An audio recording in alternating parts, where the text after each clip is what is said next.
Oke, assalamualaikum warahmatullahi wabarakatuh. Nah, pada penjelasan kali ini kita akan bahas tentang penjelasan bisnis yaitu dalam data warehouse, data mart, OLAP, dan data mining.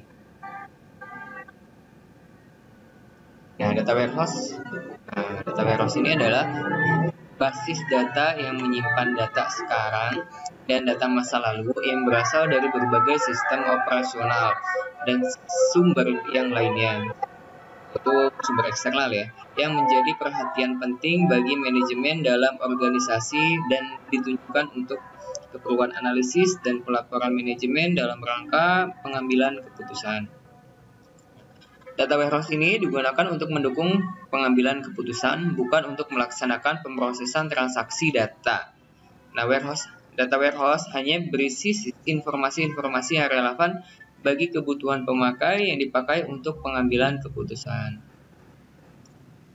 Nah, di sini ada perbedaan data warehouse dan OLTP ya. Nah, untuk OLTP ini menangani data saat ini. Nah, sedangkan data warehouse itu lebih cenderung penanganan dalam data masa lalu. Nah, lalu data bisa saja untuk OLTP data bisa saja disimpan pada beberapa platform. Nah, pada data warehouse data disimpan dalam satu platform. Lalu dalam OLTP data diorganisasikan berdasarkan fungsi atau operasi seperti penjualan, produksi, dan pemrosesan pesanan. Sedangkan data warehouse data diorganisasikan menurut subjek seperti pelanggan atau produk.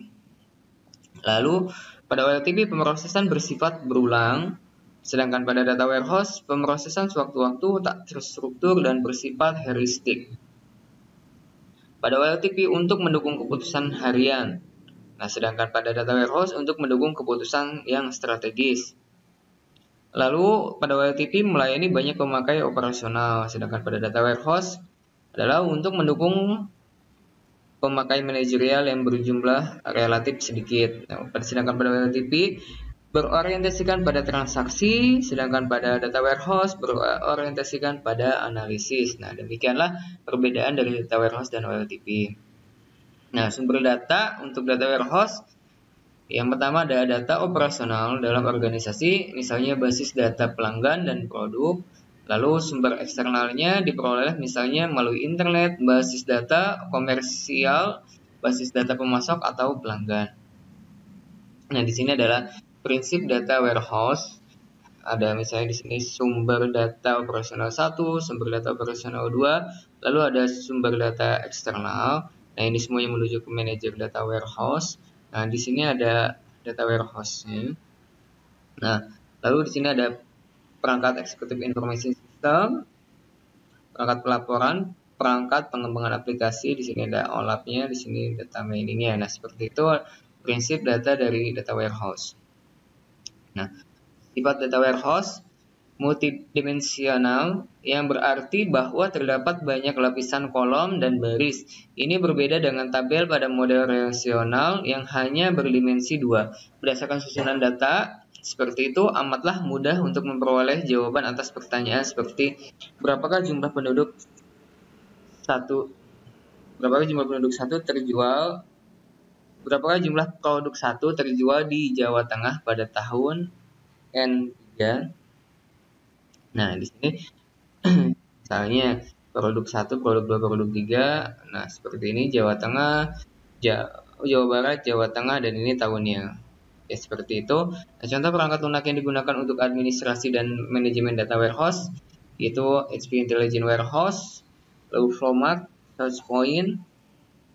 Nah, sekarang kita masuk ke data mart. Data mart ini adalah bagian dari data warehouse yang mendukung kebutuhan pada tingkat departemen atau fungsi bisnis tertentu dalam perusahaan. Karakteristik yang membedakan data mart dan data warehouse adalah sebagai berikut. Data mart memfokuskan hanya pada kebutuhan-kebutuhan pemakaian terkait dalam sebuah departemen atau fungsi bisnis. Data mart biasanya tidak mengandung data operasional yang rinci seperti data warehouse. Lalu data mart hanya mengandung sedikit informasi dibandingkan dengan data warehouse. Data mart ini lebih mudah dipahami dan dinavigasi. Nah, contoh software data mart itu ada Smart Mart, Visual Warehouse, dan Power Mart. Nah, di sini ada OLAP, Online Analytic Processing. Nah, suatu jenis pemrosesan yang memanipulasi dan menganalisis data bervolume besar dan berbagai perspektif atau multidimensi ya. OLAP ini sering disebut juga analisis data multidimensi. Nah, data multidimensi ini adalah data yang dapat dimodelkan sebagai atribut dimensi dan atribut ukuran. Contohnya atribut dimensi adalah nama barang dan warna barang, sedangkan contoh atribut ukuran adalah jumlah barang. Lalu data mining, perangkat lunak yang digunakan untuk menemukan pola-pola tersembunyi maupun hubungan-hubungan yang terdapat dalam basis data yang besar dan menghasilkan aturan-aturan yang digunakan untuk memperkirakan perilaku di masa mendatang. Nah, data mining ini sering dikatakan berurusan dengan penemuan pengetahuan dalam basis data. Suatu aturan yang dihasilkan oleh data mining misalnya seperti berikut. Kebanyakan pembeli mobil Forza adalah wanita berusia di atas 30 tahun. Nah, ini prinsip data mining. Data warehouse, data mining, pola, nah ini usernya. Nah, lalu di sini ada aplikasi data mining. Pada bidang pemasaran, contohnya mengidentifikasi pembelian yang dilakukan konsumen, menemukan hubungan di antara karakteristik demografi pelanggan, lalu memperkirakan tanggapan penawaran melalui surat. Lalu misalnya pada bidang bank, mendeteksi pola penyalahgunaan kartu kredit, mengidentifikasikan tingkat loyalitas pelanggan atau customer.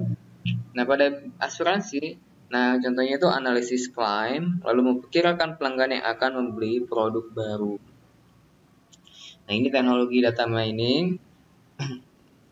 Teknologi untuk data mining itu statistik, jaringan saraf atau neural network, fuzzy logic, algoritma genetika, dan berbagai teknologi kecerdasan buatan yang lainnya. Nah, data mining ini visualisasi data. Pada sistem seperti ini, pemakai akan dibantu untuk menemukan sendiri pola dari sejumlah data berukuran besar dengan didasarkan visualisasi oleh data mining. Oke, demikian dulu pertemuan kali ini. Selanjutnya ada tugas melalui AIDU ya. Sekian dulu. Wassalamualaikum warahmatullahi wabarakatuh.